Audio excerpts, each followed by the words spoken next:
this happened, this, and he goes, I'll let you actually witness things. Or they said, we overheard from this resource and this, I give you some fact of information. The problem for history and resurrection that we lack a lot of things. First of all, the culture at that time, the history, the geography of this area. Imagine today, you live here, and by now you live in an area that everything is documented, you have cameras, you have recording systems, so you have evidence. But go back, like 100 years ago, there's no cameras, there's no internet, there's no Google Maps, there's no nothing. And somebody, after 100 years, tried to re-examine the event and give you a new opinion about it without any evidence. How can you accept this?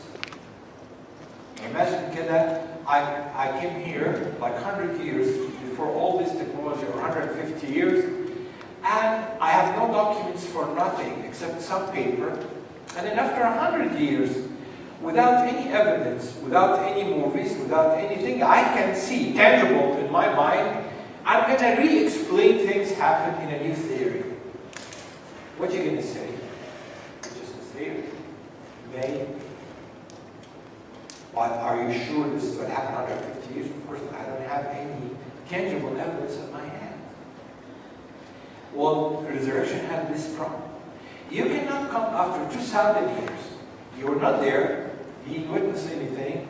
You didn't live the culture. You didn't live the geography. You didn't live the circumstances. And after 2,000 years, you come up with a theory and say, you know what? That's never happened. Were you there? Will you actually live there and know there's nothing happening? What the basis and what the evidence you build your case upon? If this never happened, how come? How did you know it never happened? And the burden of the proof actually falls on that person, because we have other evidence that leads 90% that this evidence actually happened. That's why we said we have to really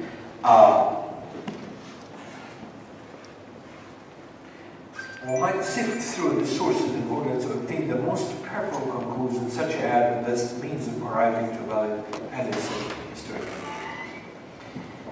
Well, there are 12 facts a lot of scientists actually agree upon. Some of them even they are not Christians. Some of them even are still atheists. Some of them are historical, but there are 12 facts.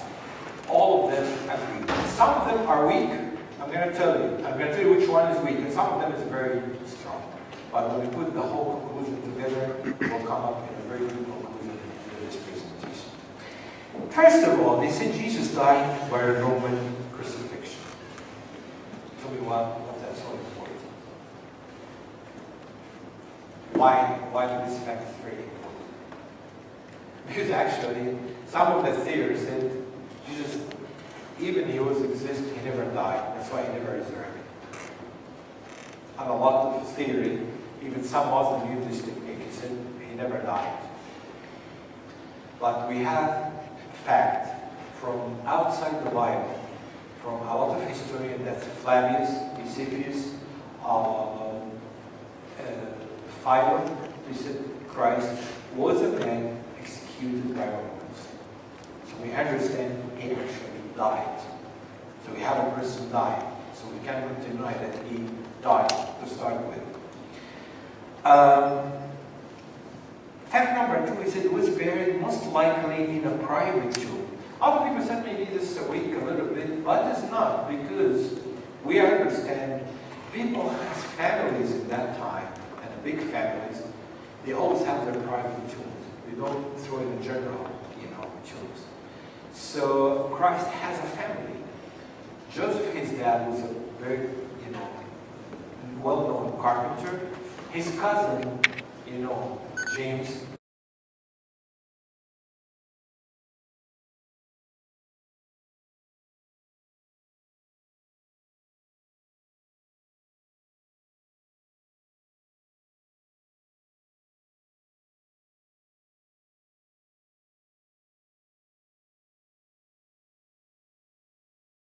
discouraged.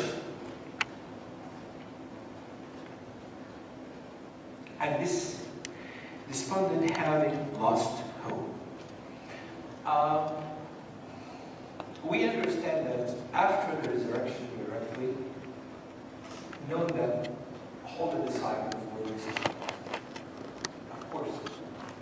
We understand that, and even after the resurrection, and after Jesus made them, they were out.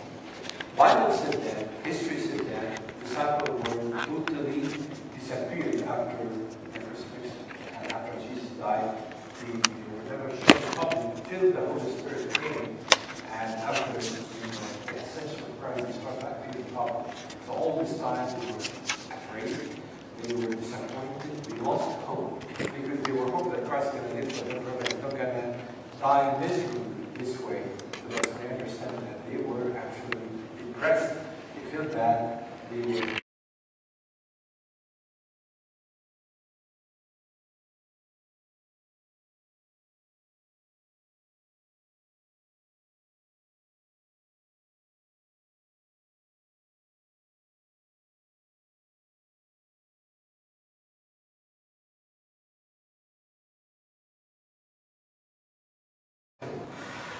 But what about the wicked soul?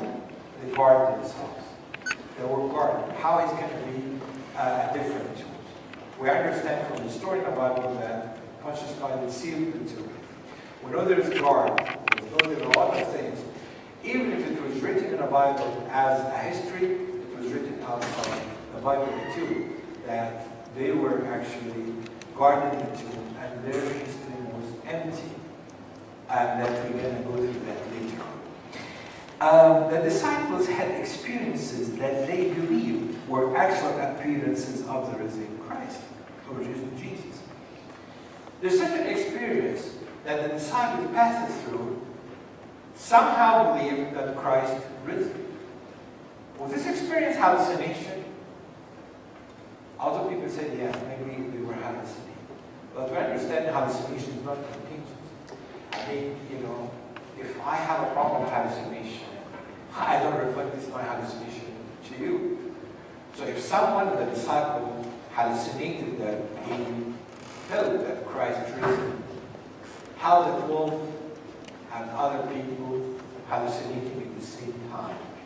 I said, yeah, we're all hallucinating at the same time. Hallucination is not a contagious that can go from a person to another. And hallucination never have a positive attitude that will bring people to better life. If you see somebody hallucinating or imagining he's really guilty, he's not even have a sane mind, he's not thinking correctly. If hallucination, so if the whole disciple hallucinated and they don't know what they're talking about, we shouldn't see sane people. They're definitely going to be insane and they're going to act totally weird if they all hallucinate. But we understand, somehow, the passage through experience let them believe that Christ actually true appears for Christ. Due to this experience, the disciple.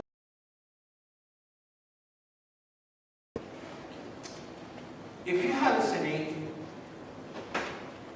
as you said, your life going to change to a point that you're going to die for that reason that you. And some of the 70, except one that, like John the disciple, that he lived for a purpose, but God, kept his life longer for some reason. But all of them willing to die for an idea that they think it may be a myth or hallucination. No. You're going to tell me what about ISIS now? People dying for, they didn't die for hallucination, they died for a lie. Somebody assured them that there is a lie, and they believe this lie. But it doesn't mean the disciples, believed the lie, because a lot of them went back to their work, and they're willing to give up the whole idea of Christianity. So when their life transformed, then we see something transferred for better. So we see Peter, a coward that who 50 days before the resurrection, essentially denied Christ in the front of the maids and said, you know what? I don't know him. I start cursing at him. That same Peter, go back 50 days after and stand up strongly in the synagogue and in the temple and rebuke the Jews. And it said, Christ, whom you crucified, you killed him, God and the Messiah. Why did that? You were just denying him in front of me and said, I don't know him. I cursed at him. What happened? What experience that you passed through made this transformation? Same thing like other disciples. What happened to them? What experience that they went through made them from covering themselves in their room and then locked themselves in, some went back to work, to become upfront and go and talk about Christianity and resurrection in front of everybody. What happened? Definitely there was a strong earthquake happened to them. Like shake them, let them change their mind, change their attitude, became something different. That's what we know about.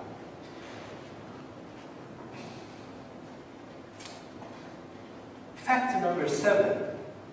The proclamation of the resurrection took place very early at the beginning of the church history.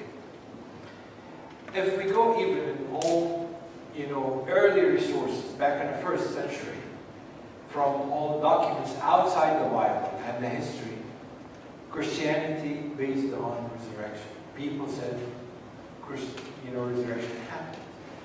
And the disciples, and resurrection took place in every place. Even Paul, when he went to Athens, the first thing he talked about was resurrection. People laughed because they didn't believe in life after that.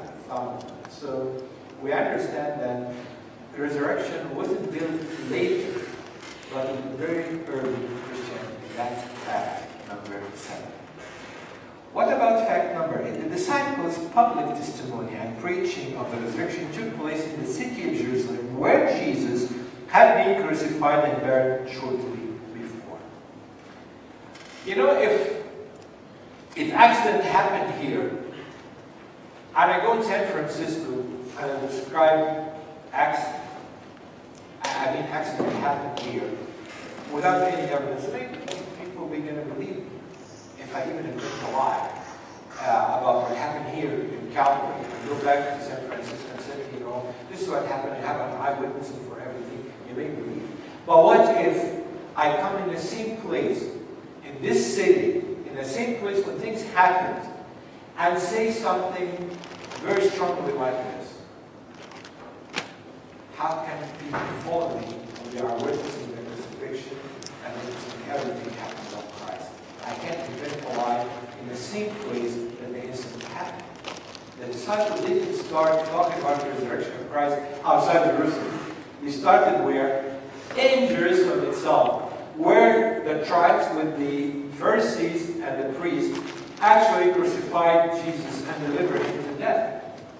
They said that in front of the prison. The one you executed him, he's risen, and we saw him.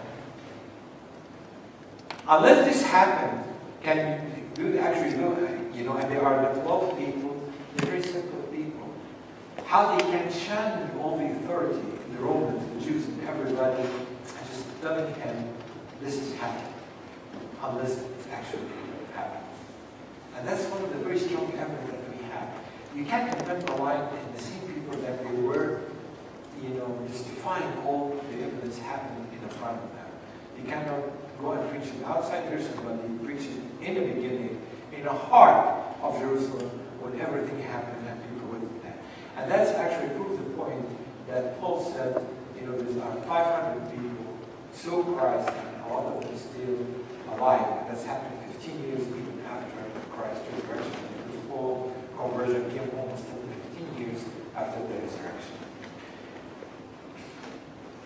And then, of course, the gospel message centered on the death and the resurrection of Jesus. We understand all the even the epistles and the gospel actual messages came upon the resurrection of Christ. Fact number 10. Sunday was a primary day for gathering and worship. Why? Why the disciples didn't keep the Sabbath? Why Sunday became the day of the Lord? Because that was, very strong thing, except among the Jews were very zealous about, very zealous about Saturday. Then how come the disciples were able to change the day of the Lord in the heart of the people to Sunday except the Saturday? Because that is when Christ actually resurrected and became a new life and a new being, a new powerful, day of the Lord. James, the cousin of Jesus and a former skeptic, was converted when he believed he saw the risen Jesus. We understand James was the cousin of Christ. And actually, a lot of Christ's family didn't believe him.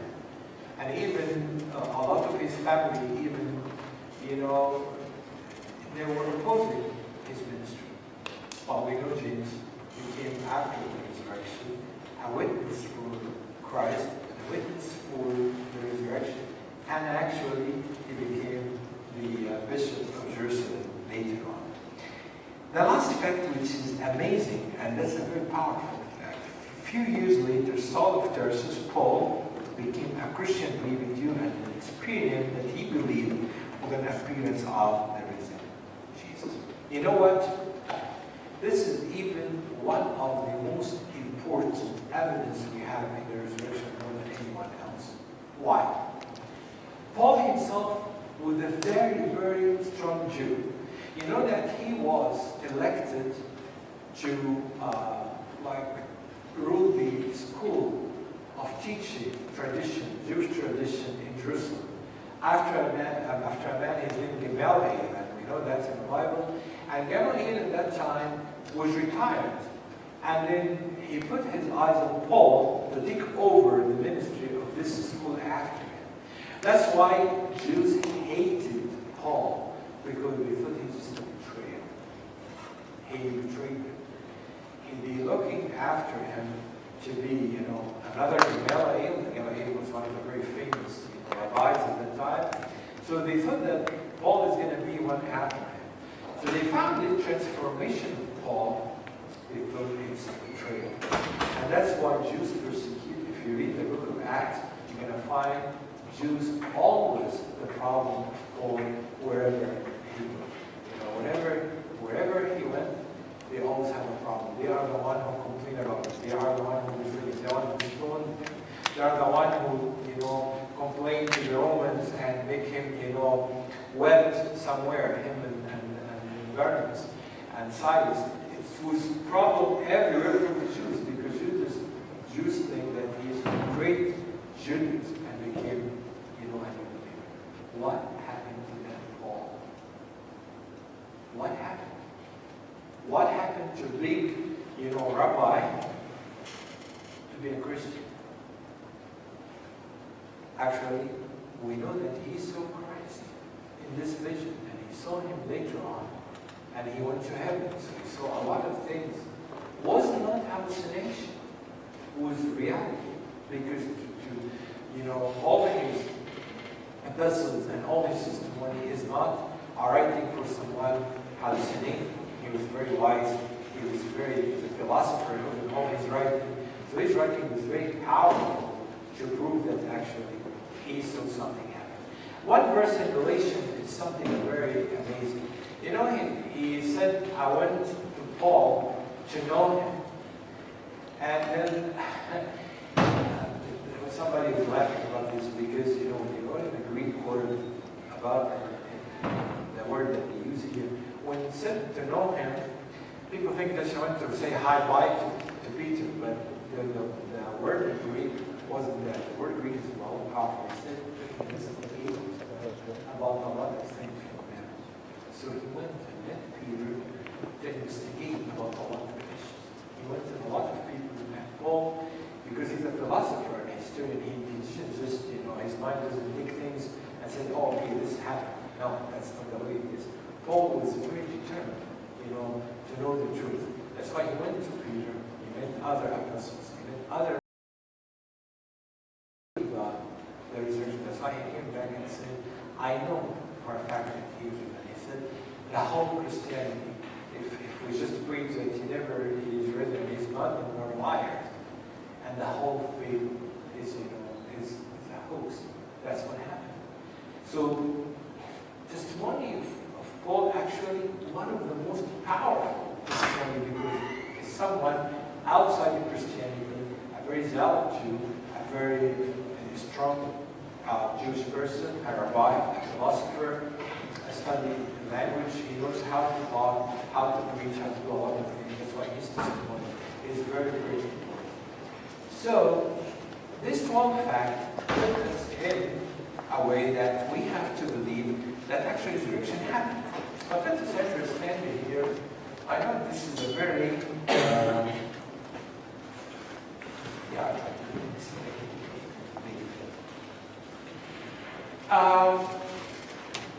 this is actually a courtesy of Biola University.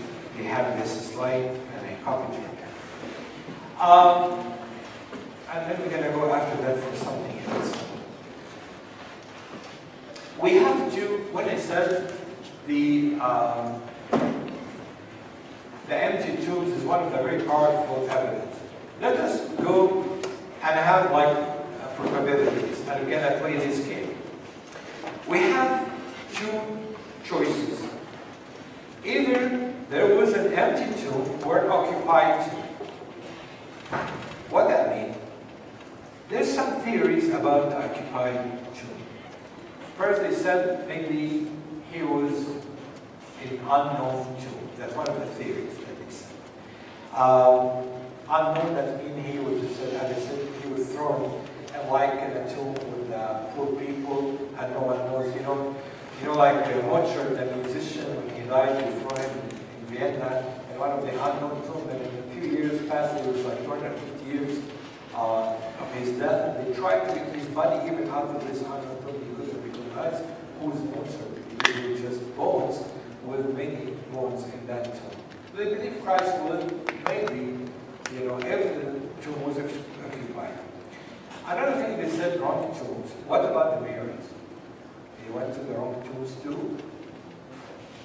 It wasn't, if it is a wrong tomb, then how the guard came back to the idea that the tomb was empty if it is wrong. Then it's just again even the story of the Romans. As I said, they said maybe it's a legend. We talked about this and we said legends need 30 to 50 years, not 3 days.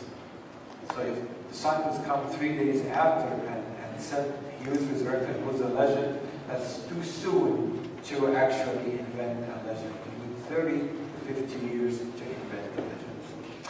Another weird idea is that, and this is very funny, they said Christ has a twin. Look at this. So, Christ, when he was born, he has a twin. And that twin was hidden for so long. And then, after Christ died, his twin appeared. And people, thought that he's Christ. This is so funny because something else. Imagine the three kings went and he found one guy with the other guy. He was just had a birth. It's a birth to one guy, and then what happened to the other twin? Nobody even saw that when in the birth of Jesus. The other thing, that twin, how he came with the mark of the cross and the spear, thing. Because we understand that the disciples recognized Christ from what? From the mark of the nails and the spear. And how this twin was never crucified, just appeared suddenly and he came. A lot of this story actually, invented by like movie writers or something. As I said, they said maybe hallucination. And we talked about this hallucination a lot. Another experience is existential resurrection. What does it mean? That he never, as I said, raised, but just in the mind of people, and the same theory, the same one right after that said spiritual resurrection. He raised by spirit, not by his body, and in the heart of people, but, this is the theory. If the tomb is occupied, none of them even fit the story at all. Now what if the empty tombs? Empty tombs, there's natural explanation rather than there's spiritual explanation. One explanation, they said the disciples stole the body. And people said they actually stole the body. where's the guards? And there's still the body to wear. And imagine people walking the street, having the body, walking with a stolen body, and nobody asking whose body is this? How do you steal the body? You know, when he said stole the body, this is a very, and people said that in the Bible, that the Jews actually said that. But imagine you go in a tomb and stealing a body of a person, or walking the street at that time. Again, as I said, you know, people, when they imagine this theory, they're lacking the culture. You're talking about small villages, small people. You're not in a big town. You don't have a car to hide the body for a person. Definitely, if somebody died, you carry this person and walk. So imagine people now inventing this story in the light of the 21st century. People are going to hide him in the trunk of a car and leave. Yeah, that's happened today in the 21st century. But in that time, when Jesus died, with a small village, there's no car, there's no meat, there's nothing. People carry the body of the person and walk in the street. So people are going to carry the body, a carcass for Christ, and walk in the street, and nobody has it. Not the authority, not the Jews, not anybody. How? You know, this is amazingly funny. The other thing about, they said authorities hid the body to achieve what? If the Jews would like to hide the body, if the Romans would like to hide, you know, the body of Christ, to achieve what? What are they going to achieve from hiding the body? Actually, if they hide the body, they support the resurrection more. So how are they going to hide the body to fulfill the story of the resurrection if they would like to hide the body? That doesn't make any sense. One of the things that they said this was a swoon. What's been a swoon? That's very funny. One Muslim one time had a lot of argument with me about this. He said, yeah, Jesus was, you know, when people give him this vinegar in a cross, it has like certain things that make him unconscious. So that's why he went to the tomb, not totally died, and he woke up after 3 days walk. You know, like a story from Romeo and Juliet, or something like that, when they tried to fake their death and actually it wasn't a death. They think that just happened to him. And to answer this is very funny. Imagine somebody who's, you know, and has a lot of pain and suffering. What kind of physical condition that he actually walked out of the tomb, and how he came out of the tomb, moved the big stone with the seals, and go out and walk the street and said, here I am, I was just asleep. If anybody actually imagined this happened, but you know, Muslims actually believe this. You know, I had a big Muslim, he believed that that deceiver, that, you know, we deceive people, and we just, you know, put this tranquilizing materials in his, and this is sponge, and then when he smelled it, he just was unconscious. People thought that he died. Then what about the spear? You know, even if that happened, when somebody hit him with the spear, how he lived the spear and all, you know, the blood and water came out of his side. That's very unbelievable. Another theory, they said, that was a Passover plot. Passover plot for what? Who did the Passover plot? The Jews? What are they going to gain? To prove the Messiah? Not to happen. Another weird idea also, some Muslims believe lately, and some people even, some weird people, said Jesus was an alien. Yeah, believe it or not, I haven't a big, you laugh about it, but I had 2 hours talking in my office in my church with somebody. He's a Muslim, he became an atheist, and now he was telling me, yeah, I believe Jesus was very popular. I said, well, that's great news. He said, yeah, he was an alien. I said, what? And he said, yeah, he was an alien. You know, he came from, he's a superpower.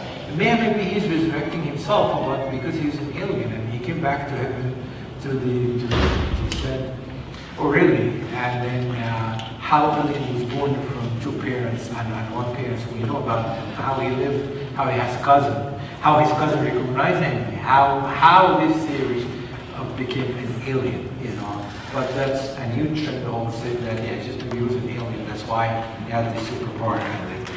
Come on, the last option we have here that actually only spiritual explanation that actually Jesus resurrected from the body, and then that's a true point. One of the things that we didn't talk about, and this is some further testimony of the Bible. I'm going to tell you something.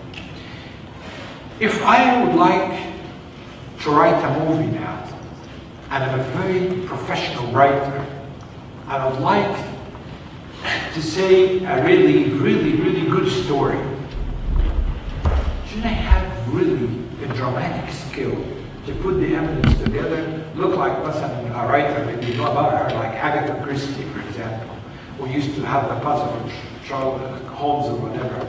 How they put the evidence together, it makes you always wondering how they put this, tightness of a story.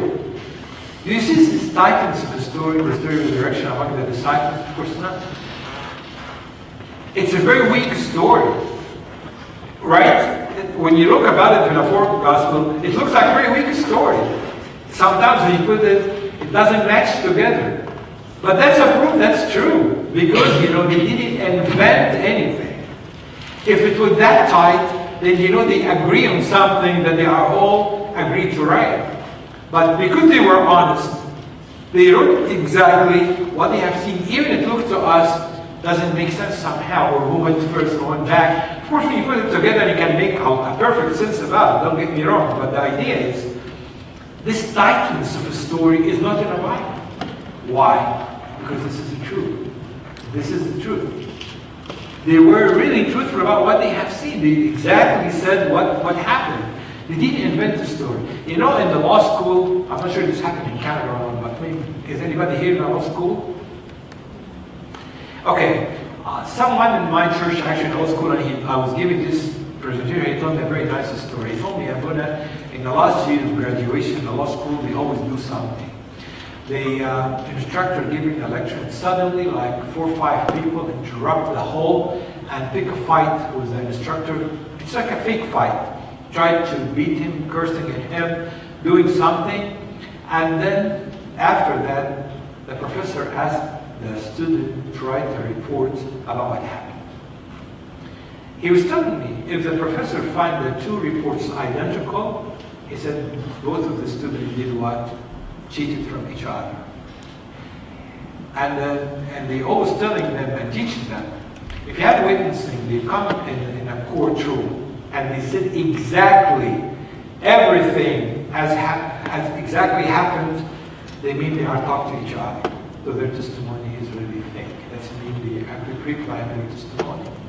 But actually, it's part of the truth from here, part of the truth from there, you put it together, then you know that actually this is the truth. That's what happened for the disciples. They didn't match the story one by one, but they said it like what happened, and we put it together, we understand there the truth behind that Jesus actually resurrected. The other thing which is very important is testimony of women. It's very surprisingly, when you read the Bible, that the disciples actually believed the women. In the Jewish culture in that time, Hanna said, when you go back to the culture, you have a better understanding about the resurrection. Because in that time, women in the Jewish tradition, do you know about the women in the Jewish tradition? I'm sure a lot of ladies here are going to be offended, but you know what? You know what's the famous prayer of a Jewish man? Do you know about the Jewish prayer? The Jewish man always stands before God and telling God, thank you because you created me a Jew, not a Gentile, a man, not a woman. Yeah, that was their idea about women. Women are second class. And even when they walk in the street, the man and his wife cannot walk next to the man. She has, it's like a Saida, she has to walk behind him, she can't walk next to him. That's, degrading for the man. If they eat together, even if you see Jewish movies, if you see like the movie Fiddler on the Roof or something, one of the classic movies about the Jewish tradition, they said women and men cannot eat together in one table. Men can always eat in one table and women, eat in another one. As I said, same like in some areas of society till now, even the man and his, men's eating in one table and women eat in another place, they cannot eat together. So, in that culture, when they take testimony of Mary Magdalene and the other Marys, and they go and follow them. And then later on, Mary Magdalene came and she said, I saw Christ. And even that proved that the tradition, they saw that she's hallucinating. So that's why they went out after her to make sure that actually, she was saying the truth. And then they recorded her testimony in the Bible that Christ was risen. That shows that actually, in the Jewish tradition, this is really something big happened that make them actually believe and even Christ meant to show to the women, of course, to change the idea about women and make people think that women and men are really equal, so we're not going to deal with women in Christianity a different way like the Jewish fashion. However, another thing of, thinking of hallucination, as I said, hallucination is not contagious, So somebody hallucinating, all people hallucinating, and people actually, 500 people saw Christ after the resurrection. That was another testimony outside of the Bible. Put all the facts together and think about it. Go back in the culture and see people living in a small town. People understand things. If somebody say a lie, everybody can turn them off.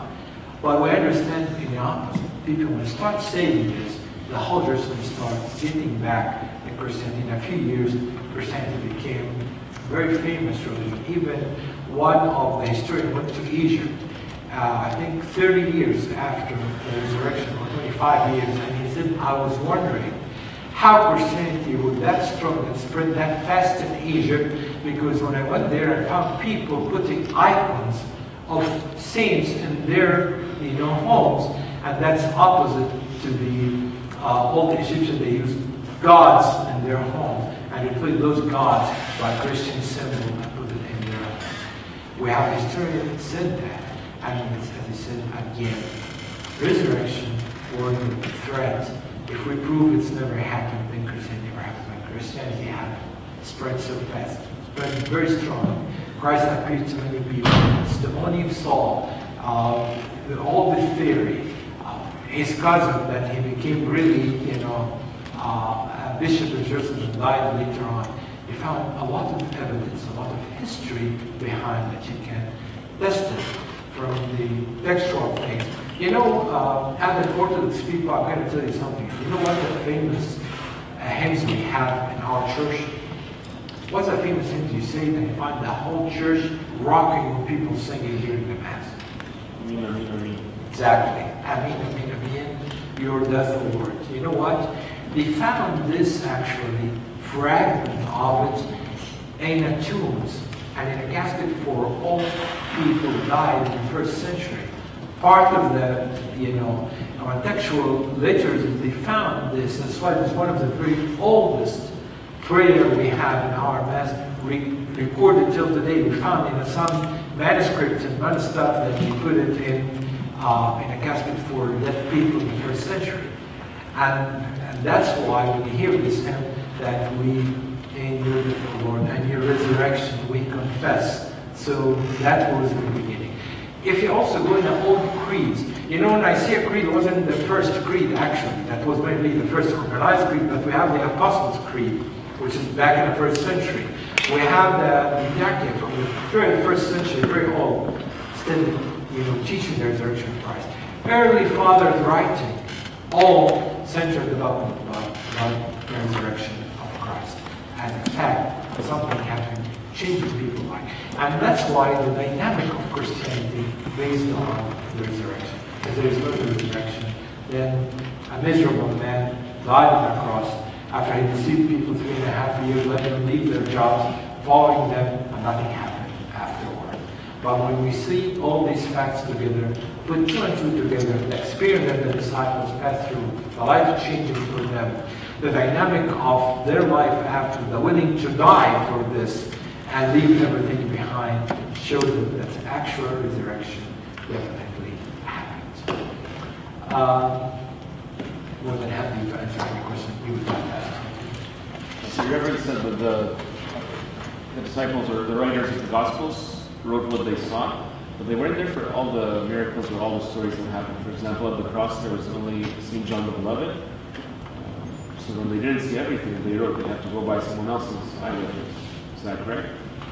Well, you have to understand, the cross may be, they didn't see the whole part, but they see part of it, that's why they escaped, you know. But the resurrection actually they saw it all together because Jesus appeared to the 12 of them inside the tomb. That's why even made the resurrection more powerful because they saw everything. But however, they investigated a lot of things, that's true. We understand Luke, for example. One of the things that they said about him, and it's very, they said St. Mary was very silent. She never talked, you know, to many people. But they said Luke is the one who actually gives us the most details about the birth of Jesus. Some of them said because he drew the picture of St. Mary. You know, that's the first icon we have of St. Mary was drawn by St. Luke, and it was in Jerusalem. We have a copy of it actually in the Syrian monastery, unfortunately destroyed a few years ago with a candle's light. Somebody left a candle in front of it and the whole picture destroyed. And I saw this picture before the destruction. Actually, I grew up in Egypt, and I saw this picture many times. It was a copy from the one in Jerusalem.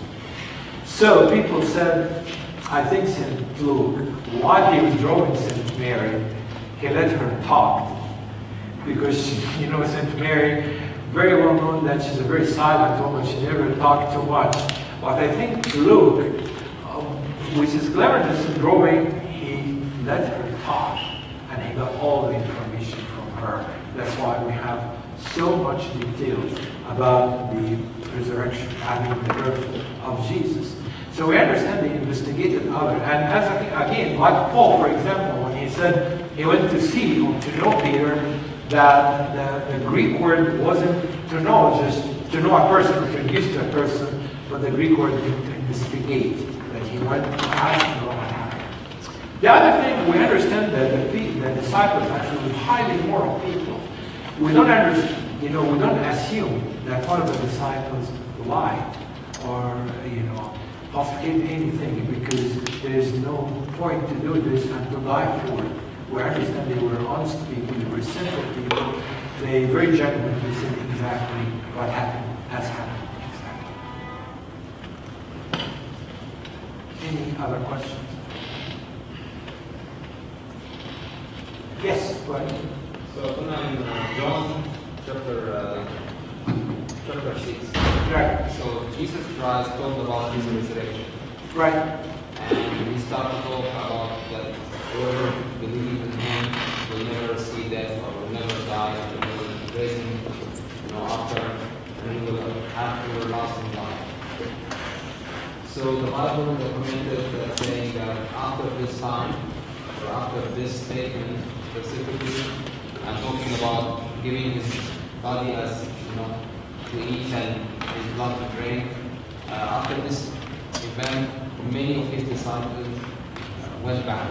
Right. We're not going to follow you. Jerry away, yes. Yeah, so we're going to compare this to the event similar that happened after The resurrection. After the resurrection, when the disciples stand in front of everyone and witness and talking about Jesus and his resurrection, and many of the people believed in them.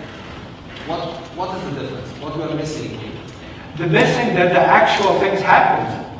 Christ was talking about something that people, how many people in life that they died and get resurrected from the dead? It never happened, right?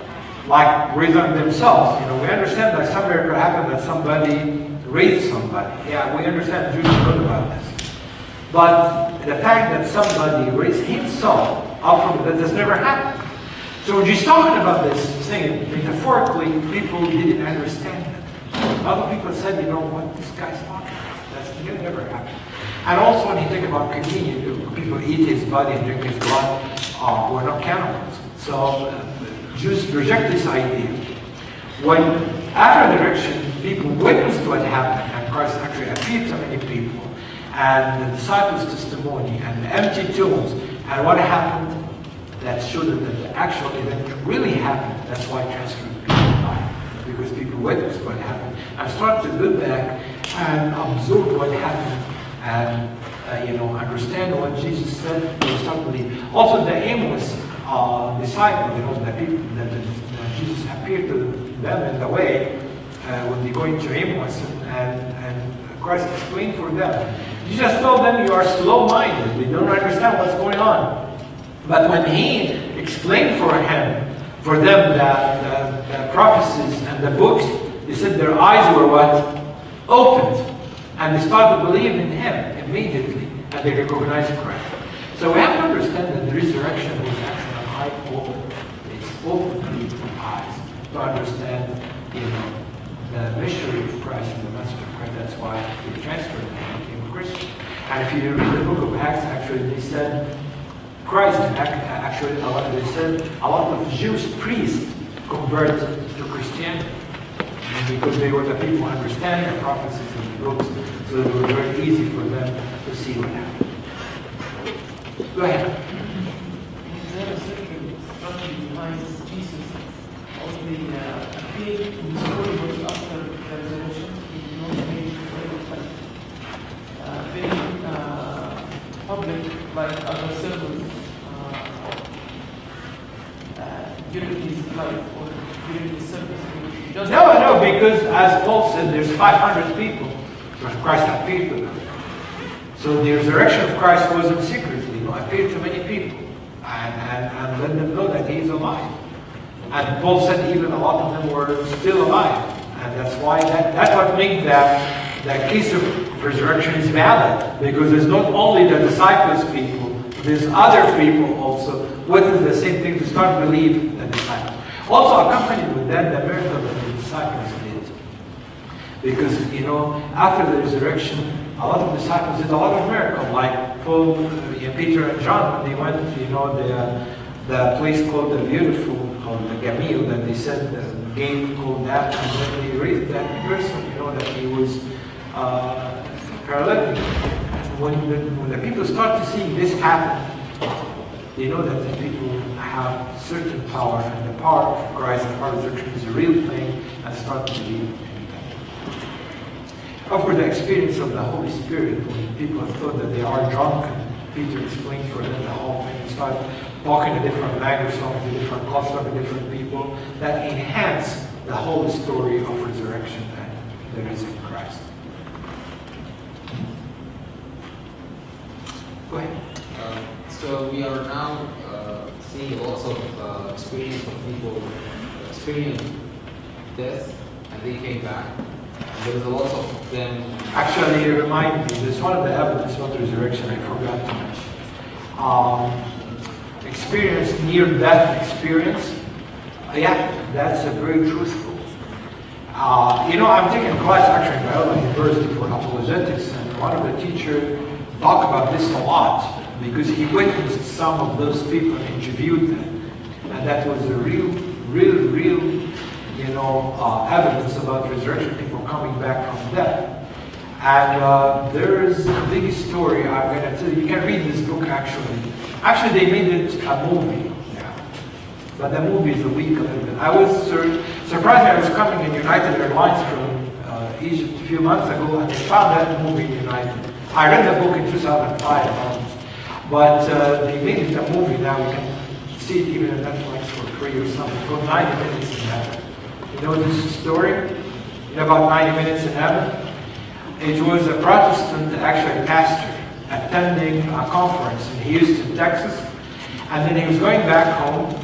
While he's going home, he was hit by an 18-wheeler truck. The truck actually ran over his car because it was a foggy day, and the other truck didn't see the lanes. He went to the wrong lane and running over. And of course, the guy died in the spot. And he has his colleague priest coming, and they saw the accident. And then actually he ran, and something motivated him or moved him to go to pray for this person. And then all the ambulance guys and everything told him he's dead. There's no use, to pray for him. And he went out to pray for him, and the guy came back to life. He described everything in heaven. And then he came back. It's a really wonderful movie. And he stayed like 1 year acting weird, and people didn't understand what's happening there. And finally, he broke down and told his wife the whole story. She told him, why did you say this from the beginning? He said, because I was afraid that people make me think I'm crazy. And I'm inventing this story. And actually, the guy's still alive. In the middle of the end of the movie, they brought the actual person, and he stood up and he said, yeah, 25 years from now, I really was dead and stayed in heaven. I saw this and this. So that's a proof that there's life after this. People coming back from death, that's an evidence of resurrection of the body. And that was in a very accepted idea in the time of Christ. There's a lot of people, there's a lot of Jewish sects at that time denying the idea of resurrection or resurrected body. So why others? That was a miracle just for Christ to prove his divinity. And it's true that there's life after death too. That's exactly what the church does. So we totally forgot about what happened to them or what we have seen. We don't have anything actually. It's not only that. There's some apocryphal books that's what he described, what he has seen, but I don't go like that because there's something credible that I can say. I feel it's true. You know, maybe some apocryphal, something that is going on. But this guy for 90 minutes is actually is, and there's some other stories too. Near-death experiences became very common. People go to heaven and see resurrected people and see dead people and they came back to life. So to show that there is a life after that.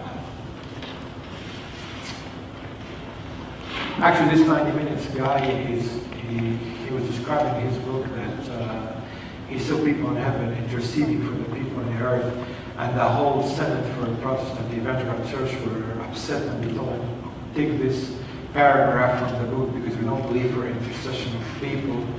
And he insisted, he said, no, I'm not going to take it off because I recorded exactly what I have seen and it was truth, and I can't just eliminate this from my book. And it was a big, and he even, wrote into investigation before the Senate, the Evangelical Senate or the Baptist Senate, something like that. And then they tried to convince him to remove this from his testimony because he said, we don't believe in intercession for people in heaven. There's no intercession but Christ.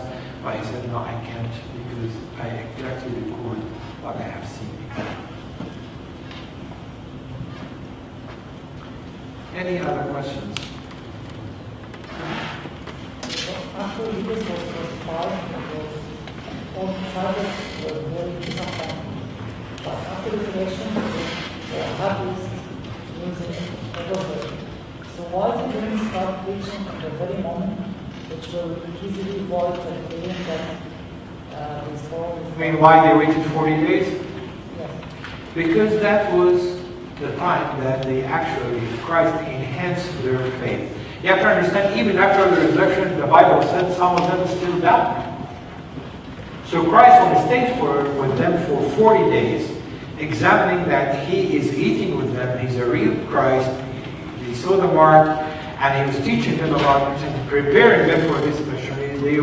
God would like to keep them at that time to prepare them for the bigger, or the other mission that they're about to go.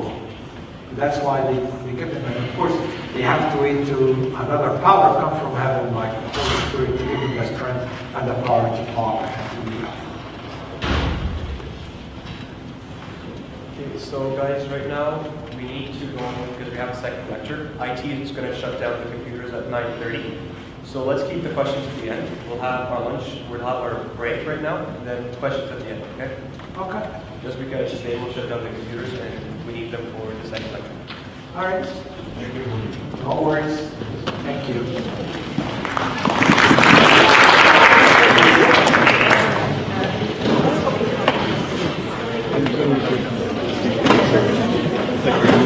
Okay, so guys, 10:15 minute break. We can go ahead and have hands up. We'll have a break and we'll have hands up. Let's start with the lights and then you can have right on the lights. I'm so tired.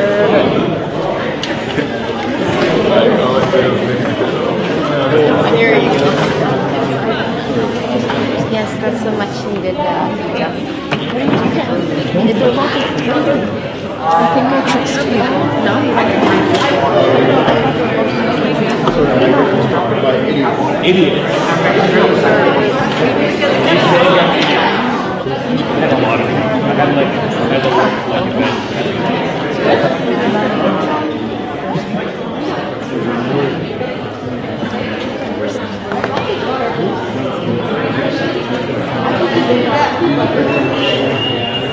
Guys, we're gonna pray before we eat.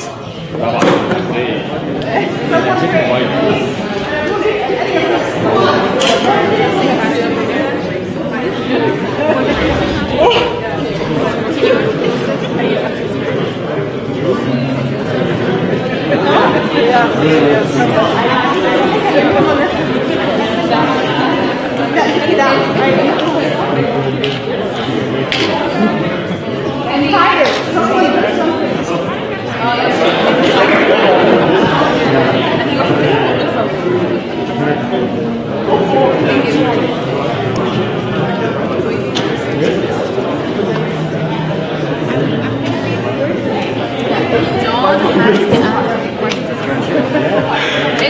Yeah, people. ماشي ابونا coming. ابونا coming. ايوه قدام البكره خليني شغال شويه مش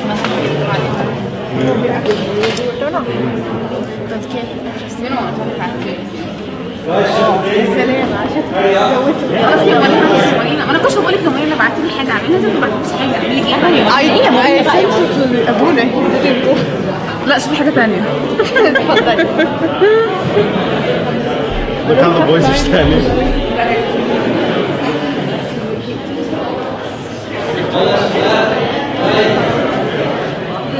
She got the walk and she looked back and she gave me the look like, why are you following me? Look.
بس بكره باخد Mina, let's go.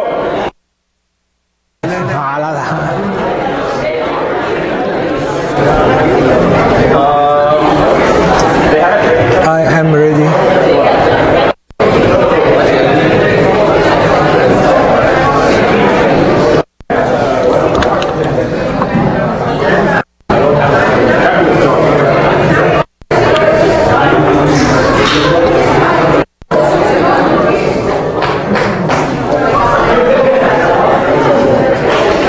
Okay, are we ready, guys, for the new session?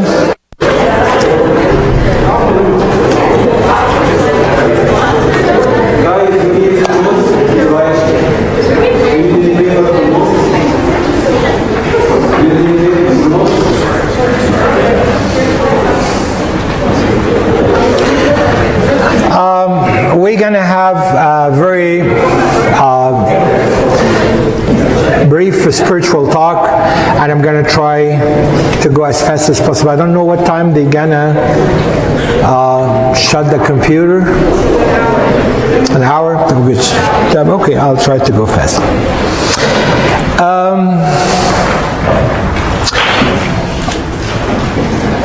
This presentation would inspired by a book for Max Lucado, if you know him.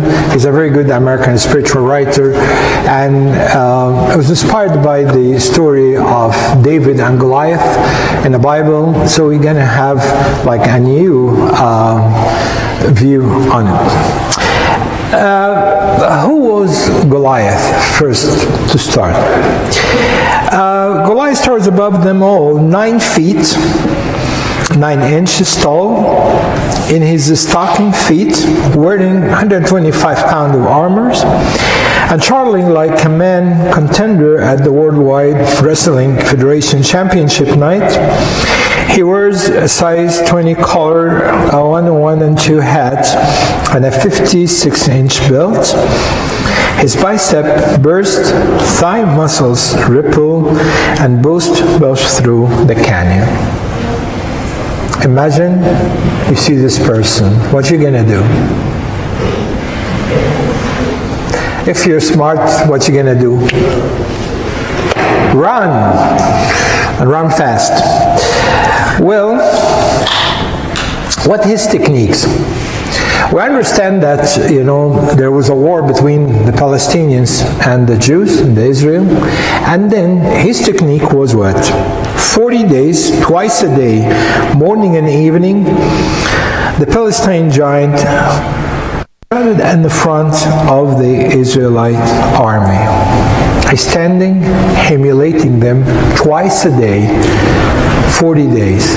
Imagine 40 days, you have somebody in the morning humiliating you, and in the night doing the same thing. That's his technique. Well, we have 3 people in the scene tonight. We have King Saul, we have David, and we have Goliath. Well, this day I defy the rank of Israel. Give me a man and let us fight each other. Goliath looking down at God's people. Imagine, someone come to all youth in a church. He just said, none of you are men to fight me. All of you are cowards. And you're just a child, you're a girl. You cannot find me. You cannot fight me.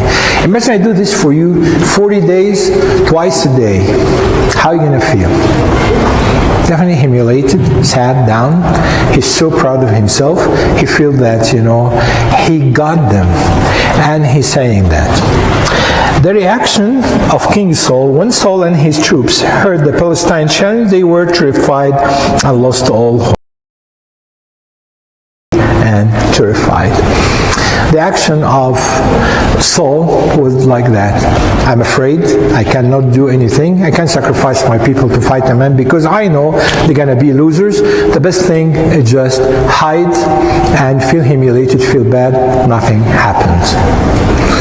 Well, David has a different point of view. You come to me with a sword, with a spear, and with a javelin, but I come to you in the name of the Lord of hosts, the God of armies of Israel. More than David versus Goliath, this is God focus versus giant focus. What happened? David looked at him from different perspective.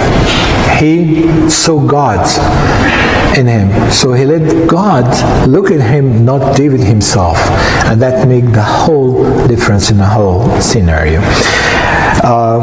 God's focuses versus giant focuses. If he looked to Goliath and what he should do, run away. He's a little boy, 16, 17 years old boy. This guy is old, he's armored, he's big, he trained. David knew nothing about this. When they give him the armor to wear, he fell down on the ground and he said, "No, I don't need this." And people, and even his brother was, argue with him, and he told him, you just came to humiliate us more? Go home. Look at your shepherd. Look to your, harp. Look to your psalm. Look to your song, your music. You're not a man of war at all. That's what people think of him. But he saw things differently. He saw God-focused versus giant focus. Well, giant, we must face them, yet we need not face them alone. Focus first and most on God. The time David did, giant fell. The days he didn't, David did. You have a giant, and we're going to go through this in a minute. You have giants in your life, humiliating you maybe more than twice a day. You have giants who try to control you, humiliate you, and make you feel miserably bad. And you have two options, either to fight them or to get terrified, hide in your home, do nothing about it. And the minute you focus on God, your giant fell. The more you focus on your giant, you fell. What is your giant? We have a list. Pornography, divorce, money, school, future, low self-esteem, alcohol, drugs, work, fear, entertainment, i.e. PlayStation, failure. That's your giant that actually humiliating you day and night. I don't want an answer, but go through this list and identify your giant. The one when you wake up in the morning, the first thing you think of. The last thing in the night before you sleep, you think of. The guilt and shame you carry is your giant. The problem, the family problem, anything you have, feeling in the school, feeling down, feeling I'm worth nothing, I'm worthless. Maybe from my sin or my social status, maybe any other reason, but I am worthless. I have a low self-esteem. This is my giant. That's humiliating me day and night. And you have, again, two options. Think of your giant and feel bad, do nothing, hide in your shame and guilt, or focus on God so your giant fell. First of the morning, last worry of the night, your Goliath dominates your day and infiltrates your joy. How many people living miserable? They have money, they have jobs, and they have everything, but they have guilt. They cannot get away with it. They have shame. They have a lot of other things in their lives that really infiltrate their joy and make them live miserably and feel bad about their life, and they are not happy. I've seen in my life very rich people. They have everything you wish to have, and you think by doing this they have all the joy. When you talk to them, they have no purpose in life. They have the purpose to live. They even think of killing themselves. They are miserably bad. There's a giant controlling them, infiltrate their joy, make them feel bad. David measures in God. He sees the giant. Mind you, he just sees God's more so. he saw the giant. He recognized him. He didn't say that imaginary. He didn't say, no, he's not exist. No, he was there. He really focused on him, and he found, that the giant. But he focused more in a bigger power. He focused more on God. And when he saw God, the giant fell. And this is what you need to. That was David's technique. Giant, we must fade them. Yet, we need not to face them alone. Focus first and most on God. The times David did, giant fell. The day he didn't, David did. That David, who actually put Goliath down, one day he was afraid. One day he lied. One day he tried to act crazy to get away from things. Because in that time, he focused on the giant. He didn't focus on God. The time when he focused on God, he was that David that we know him. This is going to be our theme tonight, and I would like you please carry this theme with you all the time. Focus on the giant, you stumble. Focus on God, your giant stumbles. Please remember this. When you get attacked by bad words, when you're attacked by fear, by low self-esteem, focus on God, your giant gonna stumble. Focus on your giant, you're gonna stumble. God does not see the same way people see. Why we have to focus on God? This is the main reason. God does not see the same way people see. People see Goliath, a big giant, humiliating people, has power. He has a lot of things, to scare people. God looked to David, he has a heart. When someone tried to pick David, we understand the story. I'm sure a lot of you knew about it. His father bring a man, an older son, look like a king. He has a big shoulder, he's tall, he looks nice, he's powerful, he's strong, he's a man of war. That's going to be our king. That's what we're going to choose to be him a king. Then God said no. Why? He's my old son. He's good. He's a very muscular. He's look beautiful. He's big. He's my older son. No, I don't see him as the king. And the story goes on and on. He offered the second one, the third one, till the seventh one. Nothing happened. And then finally he said, I have no more kids. Even his dad forget him. Even his dad forget that he had that son who just staying in a field. And he didn't even say, I have no more. And some told him, you don't have anyone? I said, yeah, I have a little lad, he's in a field, taking the shepherd. Then they brought him and he said, God, this is he. How? Little kid, that is going to be our king? He said, yes. This is going to be mine. Sometimes you look at yourself like David's dad. You look at yourself very small. How am I to fight devil? I'm nothing. And actually sin sometimes degrades you so bad to a point that you feel always, I'm nothing. I can't do anything. I'm miserable. I'm bad. I'm weak. No, you're not. God sees you differently. David's dad looked at him a weak guy, a weak lad. He's nothing. God saw him a king, and He gonna bring Israel together, and He did. Even same measure, look to your giant. Your giant is big. Your problem is unsolvable. I have a huge emotional problem. I broke up with my fiancée, with my girl or whatever. I have a divorce problem. I have a death situation. It's a giant. You look at it as dead end.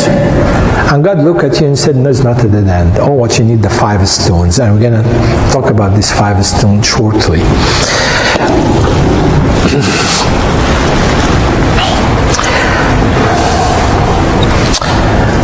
God ruled the king with a very bad circumstances. Corruption from within, danger from without. Saul was weak, nations weaker, What did God do? He did what no one imagined.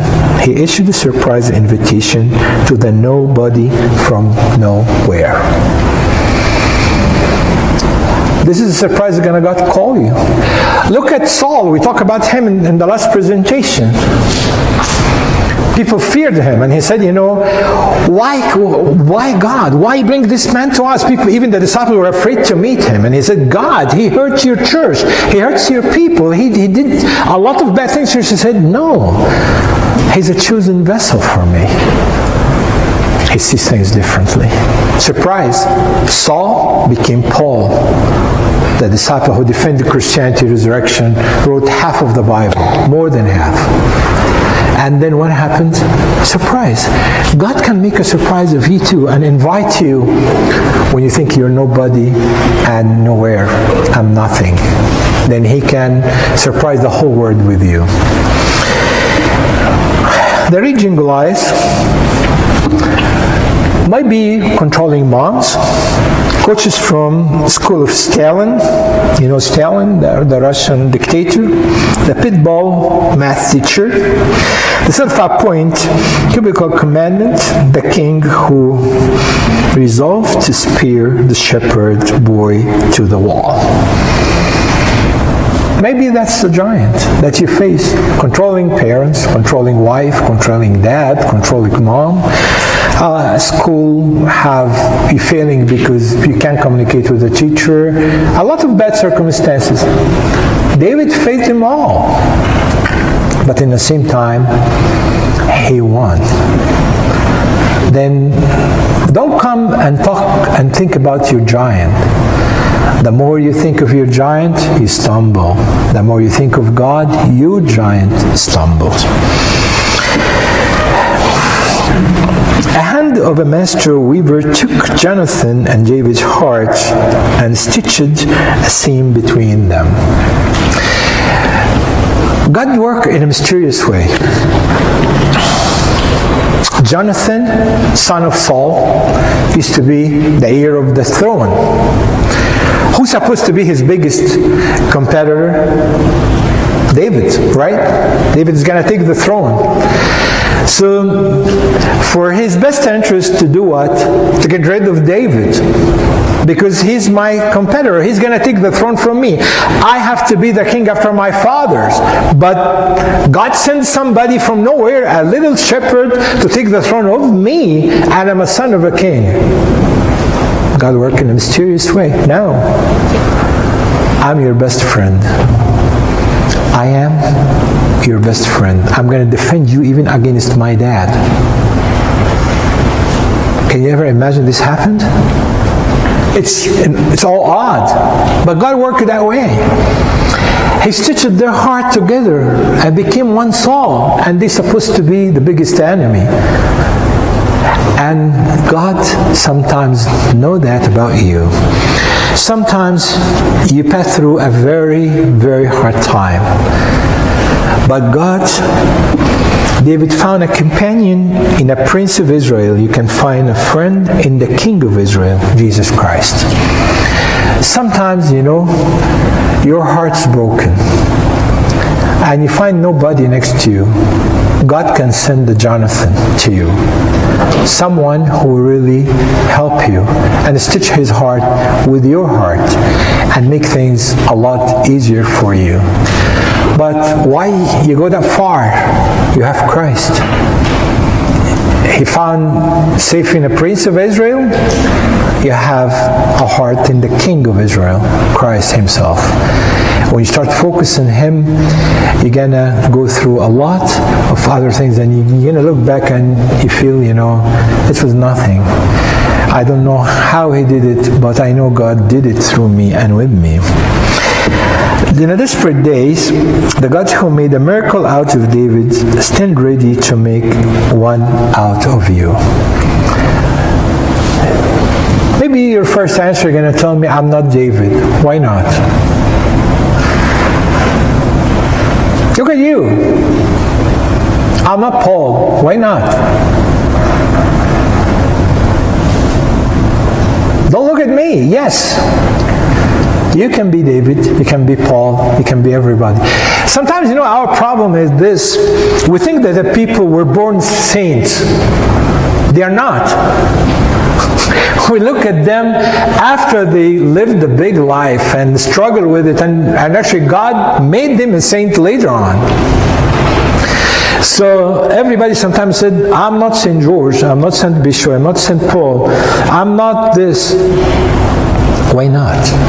Why can't it be? Why you can try? David was a little boy, little shepherd, nobody. And even God told him one day, don't forget, behind the sheep, I got you and made you king. Don't think, you did it in your own. Nobody imagined that this little boy, he gonna win, a giant. And he gonna raise and elevate Israel out of humiliation and fear. God, whoever made this with David, he can make it out of you. Please don't underestimate the power on you from God. God can work with you, can make you a different person. Don't look at your giant. Don't look to the things that make you feel down and make you always, feel low self-esteem. Look at God, and then you're going to understand why can God make big things out of you without you even realize. And you can imagine. You think David, people even when look at David, they never believe, even his brother, his dad, everybody could never believe that he did it and he gonna do it.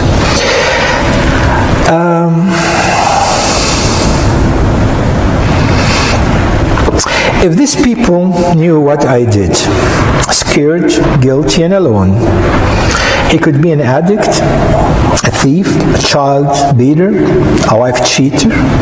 He could be a she, single, pregnant, confused. He could be any number of people for any number of people. Come to God's people in his condition, hopeless, helpless, and helpless. Sometimes, we saw people and we don't understand what they have. They have huge problems. The problem is sometimes they found them miserably and tried to offer help. You know why? Who lost hope in the church. Maybe they're facing a lot of because misery. And instead of finding Jonathan to give them the support, they found somebody supported the giant against them. You know why? Or what? We sometimes even talk about them. We said they deserve it. They're bad people. So we add their giant, another giant, us. We became the giant humiliating them. And instead of became David to solve their problem and liberate them from their giants. Judgment, it's a giant. We put it against people, humiliating them, make them feel down, make them feel bad, and they're facing two giants, the problem and us. We don't have much time, but I'm going to go on the technique that David did, which we called it the technique of the 5 stones. We understand that all what he did the 5 stones. Boom, 1, 2, 3, 4, 5, the giant fell. How can we use this technique of the 5 stones in our problem to face your giant?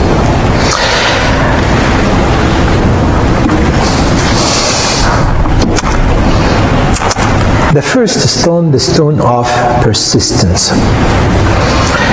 David used 5 stones, one after the other.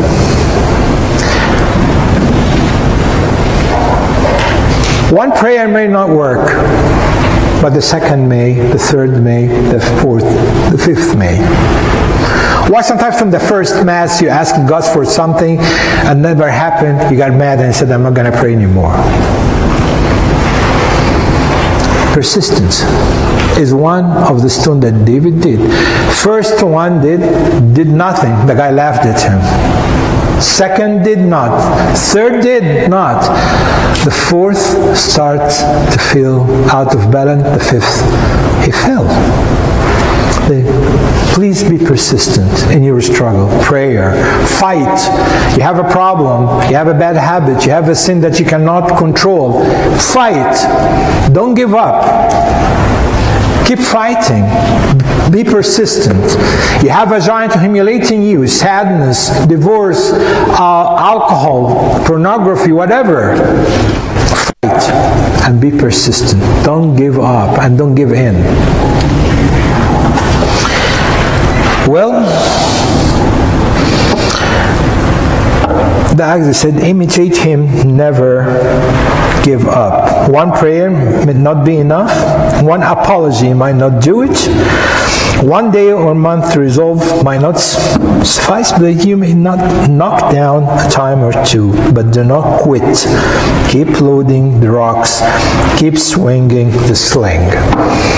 That's what we learn.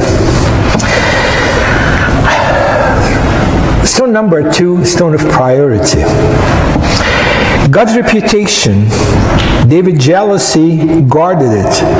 That was David's priority. You know what he said to Goliath? Who you are to humiliate God's people? Who you are do you think you're doing? God's priority in this scenario made David very strong.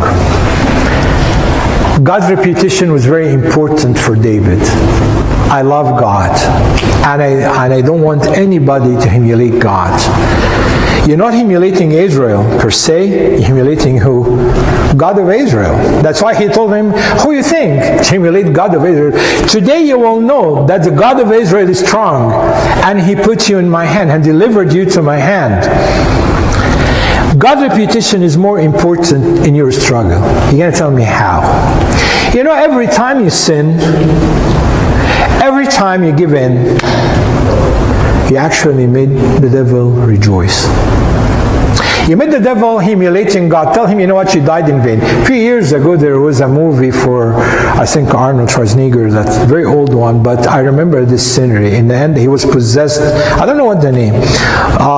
He was possessed, and then he went in a church, and the devil looked at Christ in a cross. And it was a big crucifix in a church, and he was possessed. So the devil, you know, spoke on his behalf, and he said to Jesus, you died in vain. All the people you died for, all the suffering you went through, went in vain. I got them all. They are all mine. They left you. They are all in my hand. They do exactly what I told them to do. They sin as I want them to do. They are in my hand. You died for nothing. So that's exactly what happened. When you give in to the sin, you made the devil say the same thing to Jesus. You died for nothing. Those people are mine. So your second stone, you put it in your hand. I will never let the devil humiliate Jesus and tell him you died for nothing. I'm not going to tell him, I'm not going to let the devil rejoice. It's a challenge. You're trying to take me away from God, my God hand, who loves me, who died for me. No, I'm not going to let you do this. I'll understand he loves me and I love him. And I will never let you take me away from his hand. Remind yourself every time you sin, every time you do things against God's will, you make God sad and you make the devil rejoice. And if God's reputation is number one in your struggle, this is a very strong stone. You're gonna put it in your hand. That's what he told him. All the earth may know that there is a God in Israel.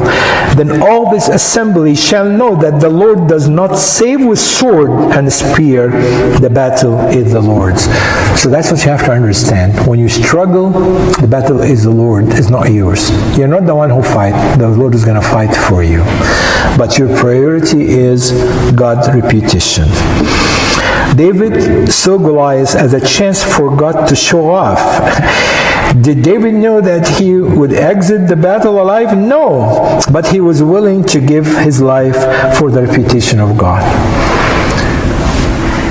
Maybe he didn't know that he came out alive after this, but he was willing to give up his life for God, just to fight for God's reputation. What if you saw your giant in the same manner, rather than regarding him, welcome him. Your cancer is God's chance to flex his healing muscle. Your sin is God's opportunity to show his grace. Your struggling marriage can billboard God's power. See your struggle as God's canvas. Even through your problems, you can see God as a chance to work. You're ready for a miracle that you don't know. 2 days ago, I was talking to a young guy. He has some problems. He just came from Egypt, and he's worried a lot about things. So I was talking to him about some miracle happened, which I know the people witnessed it. I know them personally.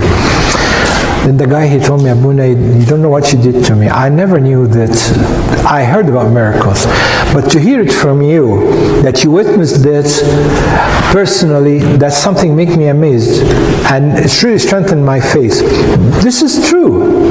Your faith could be a canvas to God draw a miracle through a problems. Look at your problems. Look at your financial situation. Look at school. Look at disease. Look whatever. It's a canvas. God can draw a beautiful picture to strengthen your faith. A stone of passion. What that mean? David ran not away from, but toward his giant. Listing hurts won't heal them. Itemizing problem won't solve them. Categorizing rejection won't remove them. David legitimized the giant because he emphasized the Lord. What that mean? Do you struggle with passion? Do you go with the power that I'm going to do it? Just Abuna told me, so I'm going to try. No, ran against the devil. Face him and tell him, I have the power of God to destroy you. God deliver you in my hand. Don't feel weak. Don't feel down. Don't feel that I cannot do it. Don't feel that, just Abuna told me that I've tried, never worked. How many people go back and say, I went and confessed to Abuna, nothing happened. As if Abuna have this magic stick. He's going to tell you, do it, boom, done. No, there's a role in you. You have the passion, you have the power to go and to do it with passion. Do it with the sincerity that you're going to win, and you're going to actually win. How many of you really believe a miracle could happen to him or her? I don't want to answer, but ask yourself. A church full of books of miracle with everybody. Talk how many volumes of Pope Kiros, how many of Tamavirini, our bookstores filled with books like we read about miracles. But when it comes to me, I don't believe it's going to happen to me. Why not? Well, I think miracle is not going to happen to you. If it's happened to all these thousands of people day and night, what's going to happen to you? Is God stopped in you? He's not going to do nothing for you? You lost the passion for God. You lost the passion that God's going to do something for me. Maybe because I feel unworthy. Maybe feel, I'm bad. God's not going to do it to me. Well, God's not working for good people only. Or His kingdom is going to be very poor. He worked for everybody. He worked for you as a sinner. He worked with me as a sinner. No problem. But understand that expecting a miracle, yes. Being alive every day is a miracle, actually. Being out of diseases, it's a miracle. Being in a lot of issues happen, how God orchestrated things in your life, it's a miracle, but you don't see it. When you have the passion against your enemy, against your giant, expecting a miracle. And again, it's something is going to happen, but have the passion for it. One of the things that really, I'm gonna let you list this 5 stones later, so remember. Stone of the past. You know what? David remembered God had given him a strength to wrestle a lion and a strange arm, a bear. Wouldn't he do the same with the giant? You know what? A lot of people tell you, don't look to your past, forget your past. Which is true. Yeah, forget the bad past. Forget the sin you commit. Forget the thing that you did wrong. Forget that bitterness happened in your life. But why don't you look to your past and see what God did in your life? Past, sometimes it's a good review for God's work. And that specific experience, the devil wants you to forget. He only would like you to remember your sin. He would like you to remember the bad experience, the bitterness, the fight with this person, whatever tragedy happened in my life. He would like you to remember this very well, to put you down and make you feel upset. But he will never remind you what God did through this experience. Did the devil come one time and tell you, oh, remember what God did in this to you and how he get you out of this and how he covered you? He will never tell you this part. Of course, he never will. He'll never tell you, you know what, God is so good for you in the past, he's going to be good today. But David had this experience. One time a lion came with a sling too. He killed him on a bear or whatever. He did the same thing. He killed them. So when he knew that God delivered those big giants in his life to save his, sheep, he can deliver that giant to him as well. Why forget what God did to you in the past? If God did this in the past, he can do with you that in the future. God never changed. If he did that in the past, he was willing to do it. I challenge you, tonight go home, remember these things, go get that list in the back, in the past. How many things God did to you? How many times you prayed scared to God and God delivered you? How many exams you went and you didn't study good, asked God to help you and you got very good grade? How many problems you're afraid that your parents discovered and God covered for you? How many things you did and you were so scared, terrified? How many financial issues you went through and you were just in a forge of bankrupt and lose everything, and God in the last minute just that saved you and saved your back. Do you remember this experience? Do you remember these things in your life? No, you don't. The devil always remind you for the bad experience, but he will never remind you with the good experience. He can always remind you with the bad things, so you can always feel miserable. And my life is miserable. I was talking to a guy yesterday, and the guy doing very good. He's a doctor and he's trying, and he told me, I'm miserable. I never did anything. I'm a failure. I said, oh, I wish to be a failure and a doctor that you're going to be a very good failure. What happened to you, man? And he said, yeah, I'm a failure. Everything I do, I failed. I said, you never failed to be a doctor. You forget you're a doctor. He said, oh, maybe that's the only thing I did good. I said, well, then there's something. You're not a completely failure. But what happened is this, when the devil tried to make you miserable, he will tell you, you're nothing. You're worth nothing. Everything you do is a failing experience. He will never remind you that you did something good in your life. Actually, you did not, but God did. If you remember what God did to you and walk with you throughout your life, then you're gonna not afraid to have the giant in your hand, because He delivered that giant in your hand as well. And this is the fourth stone he did. He remembered the past. He told him, whoever delivered to me this lion and the bear, he gonna deliver you in my hand. So, the last stone he did,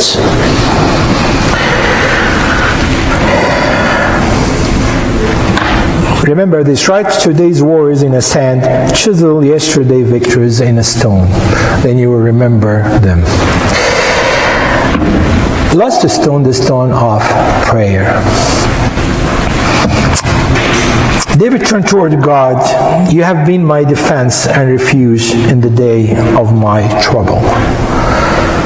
Then, stone of prayer is very powerful. One prayer is essential in the ongoing work for pray hard and long. Then Ephesians 6. The funny thing is, one time, a guy came to me in a problem. I told him, just why don't you go and pray? And he told me, you think this is a solution? I said, yes. And he told me, what prayer is going to do? I said, I don't know, but it's going to do something. And he told me, is this your way of solution? I said, yes, because I have none. You have any? He said, no. I said, then try this. You come and tell me you need a solution, tell you something you don't like, and you don't have any. That's the only thing I have, and it worked for me. It's going to work for you. Did you try it? No, I'm not willing. I said, why? He said, because I don't think prayer is going to solve any of my problem. I said, well, then you're going to definitely have no solution for your problem at this point, because you don't want to even try. But I'm going to tell you, prayer is a solution. You're going to tell me, Abuna, why are you so sure? Ask your Abuna, ask Abuna. How many of Abunas actually experience the altar prayer? It's something I can go and talk to you with other Abunas forever. But we don't say it loudly, because sometimes it reveal some confidential information for people, for problems, for something personal that we don't want to share. But I'm telling you, I'm not giving you a sermon. I'm going to try to preach to you. I'm not a preacher at all. I know that. But I'm delivering you an experience. And instead of just challenge, Abuna and tell him prayer, do nothing, experience a prayer. But what prayer? A sincere one, a persistent one, a valid one, a canonical one. Agbeya, for example, became an artifact now. When we talk about people, Agbeya, people said, oh, Agbeya, I don't pray with Agbeya. Did you try the power of Psalms?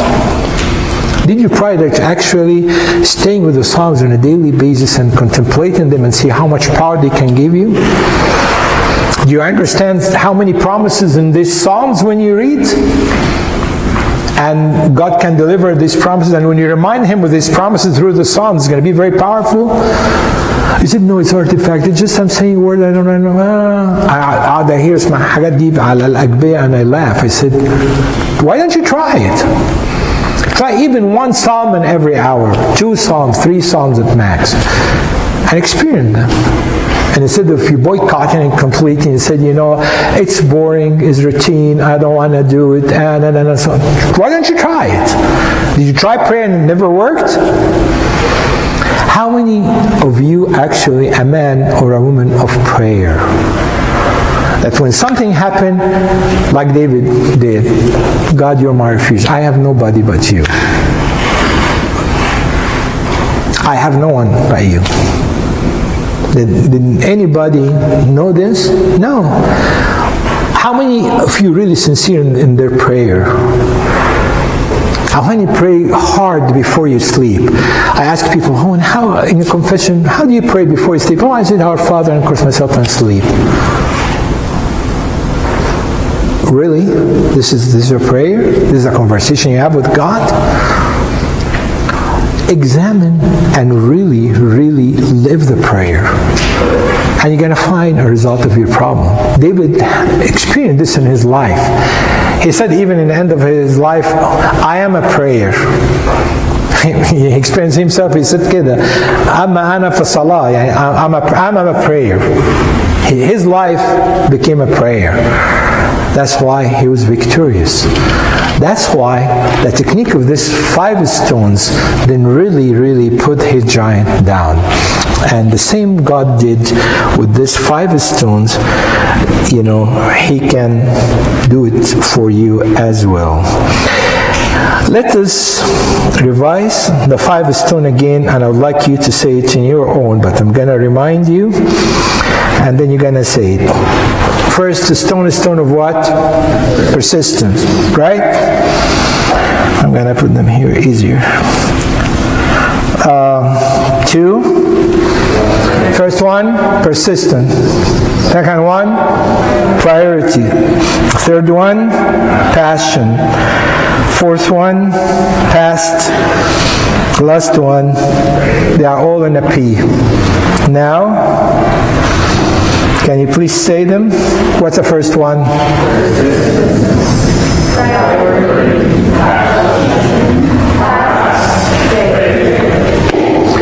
Thank you. I'm done, and if you have any questions, please ask. Go ahead. You mentioned passion. What do you do if you feel that you lack that passion? What's that? I didn't hear you. Sometimes what you do if you feel like you don't have a passion to even bother asking God, because you lost hope and you lost motivation. And he said, what if you lose your passion and even you don't care? Because you lost your motivation. And this is a very dangerous stage. And if it has happened, it's going to definitely destroy you, even in your school. If you lose your passion for the degree that you want to take, what's going to happen? You're going to fail, or you're going to just barely make it. And you're going to be successful in your career because you don't have a passion for it. So, losing motivation, losing the goal, what behind? And actually the very good motivation for you spiritually is heaven. Why we fight, to start with? Why we have to be, burdened with fight and trying hard and, doing this? Because we're waiting for heaven. We're not fighting for here. Like Paul said, if we have hope in this life, only we are the most miserable people. But we're looking for heaven. That's why we're not worried about this life. And heaven is a good motivation for us to be with Christ. Right? Okay? Other questions? So, what is the 5 stones again? First one.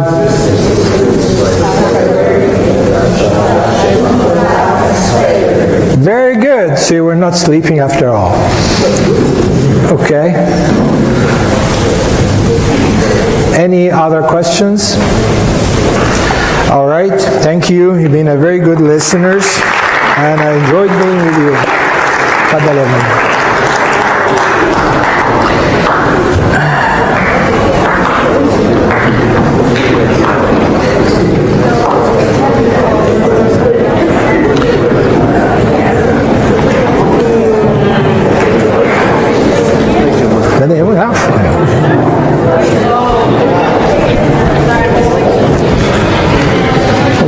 This is the one? Well, they have two. Okay. We would like to thank Abuna Anthony for this blessings that we heard.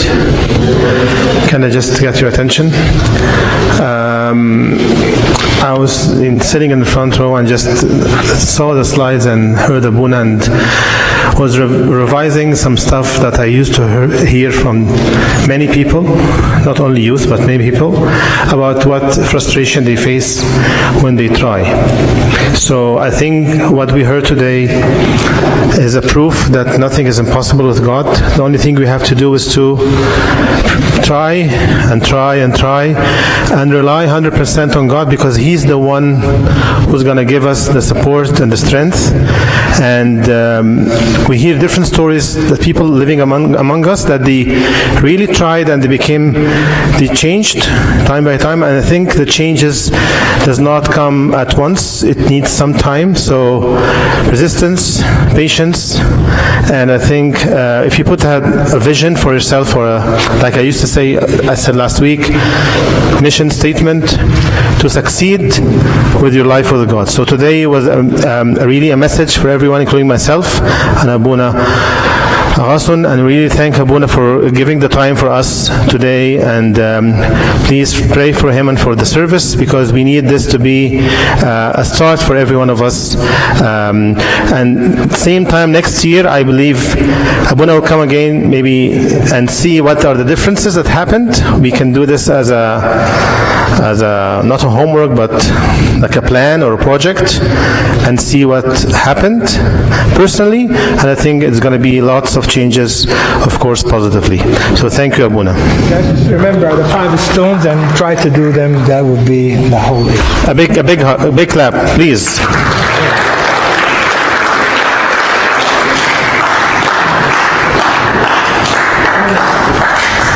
Just need this one.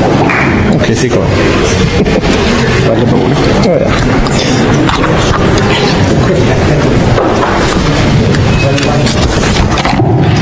Hey guys, so we want to thank Abuna Anthony again one more time. Come on.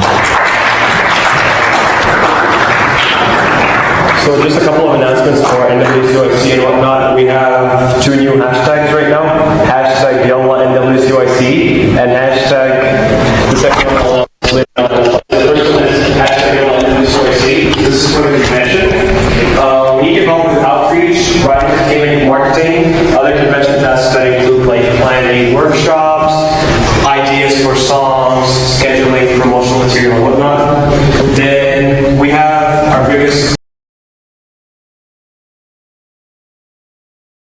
You guys saw the survey that was sent out for what sports you want to go in or separate or how you want them structured. We need help with t-shirts, so we need someone to sit down and go through different companies to see exactly what we would need, because every church is going to be printing their own t-shirts for this year's convention. So next comes hashtag Yalla Donate. Yalla Donate is going to be hashtag, this is going to be like our youth campaign for fundraising for all our youth events. We need help.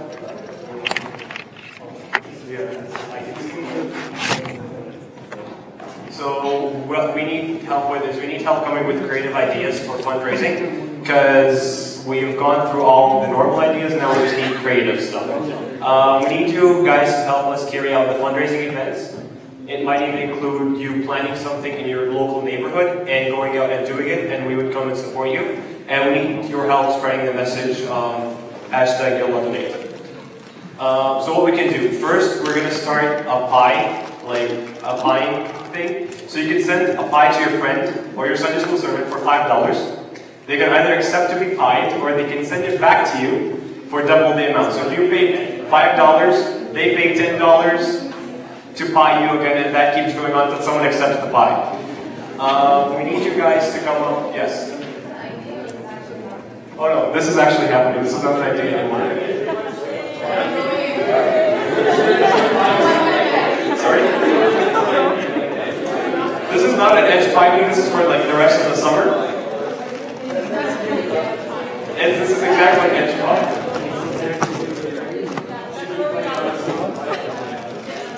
I don't know. I mean, all I'm saying is, we'll find you, we'll get you, and you will get pied. Okay?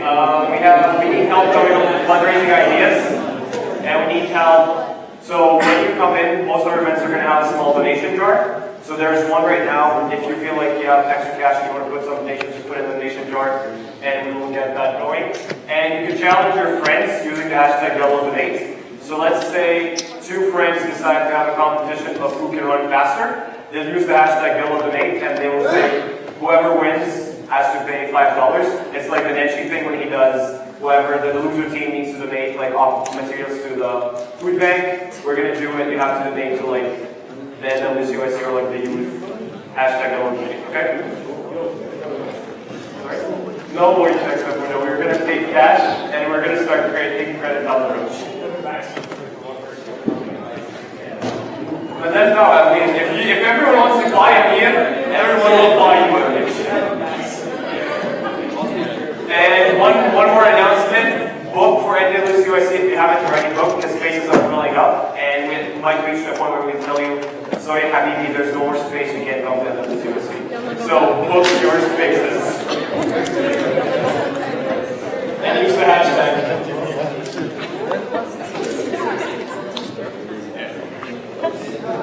And now,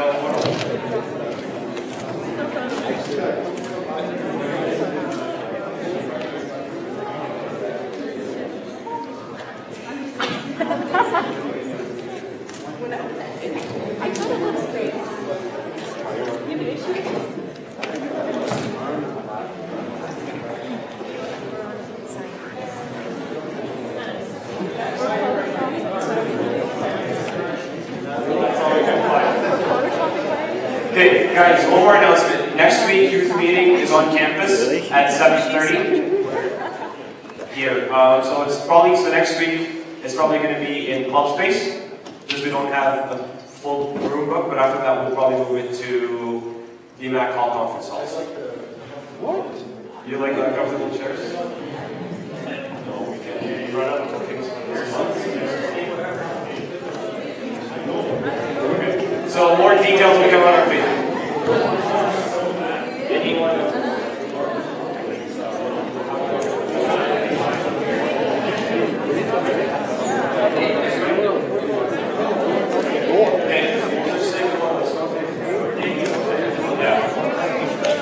Okay, can we have the back rows move? Could we have everyone move 1 or 2 rows forward because we're taking photos, so we're this way?